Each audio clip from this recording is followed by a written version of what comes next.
He shot her again in the head, and that one I saw.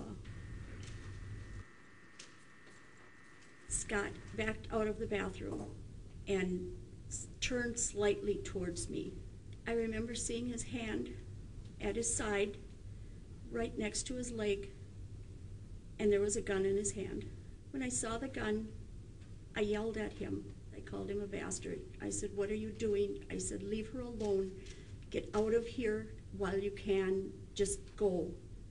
At that second, when I had his attention, which was my purpose, and which was why I was saying that, to get his attention on me and away from the children, Kelly ran around behind him to go down the steps. She was able to get around him, but at that second he realized what she was doing.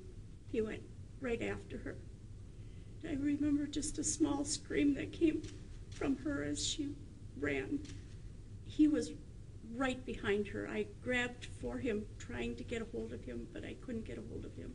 I turned around to Kyan and I said, "Kyan, hide. Take Cassidy and hide."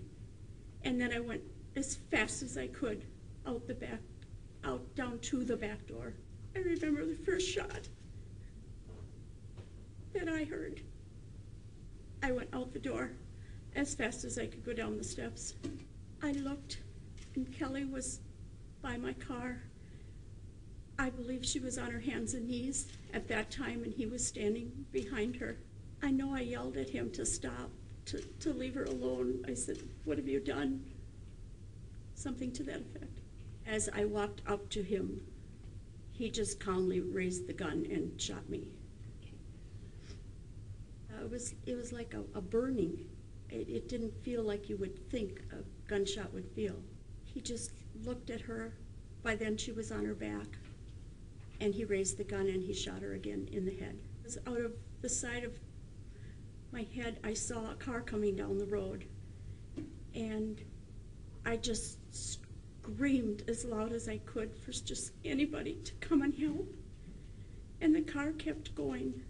At that point, the kids popped into my head. I didn't know if I could stop him anymore.